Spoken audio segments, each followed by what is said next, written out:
In this video, we are going to talk about 10 hidden places in Canada. So before starting this video, please like this video and subscribe to this channel for our future updates. Canada's celebrated diversity is reflected not only in its culture, but also in its astonishing collection of bizarre locations. Canada, the world's second largest country, comprises 4 of the 5 major biomes, resulting in a plethora of natural treasures unlike any other. Even the most helpless of lost souls could find hope in the majesty of these natural wonders. There are various regions around Canada that are weird or completely unexplainable. Thousands of tourists have traveled thousands of miles merely to see these strange locales. There are a number of museums, parks, lakes, and entire cities around North America that have people scratching their heads in befuddlement. The Spotted Lake is a lake in British Columbia, Canada, that exposes hundreds of enormous brackish pools, leaving polka dots of yellow, green, and blue spots when water evaporates from the lake during the summer months. Residents costumed as Klingons from Star Trek, buying groceries and a building designed to look like a landed space station may be found at Vulcan, Alberta, also known as the official Star Trek capital of Canada. Not to be overlooked is the Torrington, Alberta-based museum dedicated to gophers costumed as regular people. Number 10. The Sleeping Giant Provincial Park, Thunder Bay, Ontario. When standing near Thunder Bay, you may notice what appears to be a gigantic figure sleeping across the street. The Sleeping Giant is the park's main attraction, and it's located in Ontario's Sleeping Giant Provincial Park. The park is 94 square miles in size and is located east of Thunder Bay on the Sibley Peninsula in northwestern Ontario. The park's eastern half is lowlands, while the western half is made up of cliffs, valleys, and the mesa cuestas, hills or ridges, that make up the Sleeping Giant's famed and unusual appearance. Number 9. Pingos, Tuktoyaktuk, Northwest Territories. Pingos or hydrolaccolith are natural mounds of soil-covered ice found in the Arctic that can exceed 230 feet in height and 2,000 feet in circumference. They can be found in the Northwest Territories of Canada. A pingo, according to Atlas Obscura, is a periglacial landform, formed by ground ice that forms as temperatures drop during the winter months. The process of creating this unusual and bizarre natural dirt mound is strongly tied to frost heaving, and the largest pingo takes decades to grow.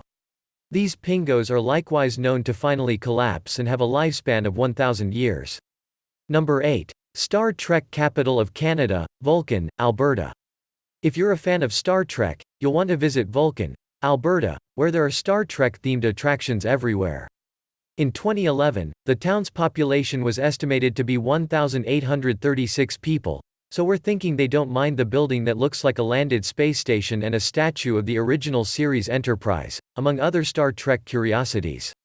The town is currently regarded as the official Star Trek capital of Canada because of its love for Star Trek. If you see a bunch of Klingons going down the street or at the market, don't be alarmed. It's just another day in this town. Number 7. Cheltenham Badlands, Ontario. The Cheltenham Badlands' crimson, undulating hills have a distinctly Martian aspect. The Badlands, which are located near Caledon in southern Ontario, were produced as a result of poor farming techniques in the 1930s. The dirt and flora on the land surface were driven away by the weather over time, revealing the Queenston Shale beneath. The iron oxide in the granite gives the hills their reddish tint, while the green stripes indicate where red iron oxide has been transformed to green by groundwater. Visitors could originally walk directly on the Badlands, but recent vandalism forced the closure of the Badlands and the construction of viewing platforms. Number 6. Crooked Bush, Saskatchewan. Because of the unique way these trees formed and how they remain a botanical mystery, these crooked trees have become a tourist attraction. These odd trees were named one of the 54 Wonders of Canada by CBC's Morningside show, according to Tourism Saskatchewan. This public route takes visitors on a tour of a small grove of aspen trees that, rather of growing towards the sky like most trees, have branches that twist and curve horizontally and downwardly, giving the grove a spooky look. Number 5. Bottle Houses, Wellington, Prince Edward Island. The first bottle house was created in 1980 out of roughly 12,000 bottles on Prince Edward Island, and it is one of the most beautiful buildings on the island. The Bottle Home Hamlet, as the name suggests, features a 6-gabled house, bar, chapel, and gift shop fashioned entirely of colorful bottles. The chapel is a sight to behold, with 10,000 bottles creating dazzling light that streams into the church from behind the altar. Visitors will experience a sense of calmness and tranquility as they admire this masterpiece, according to the website. Number 4. UFO landing, St. Paul, Alberta. The world's first UFO landing pad is located in the town of St. Paul. The landing pad was constructed in 1967 as part of Canada's centennial celebrations.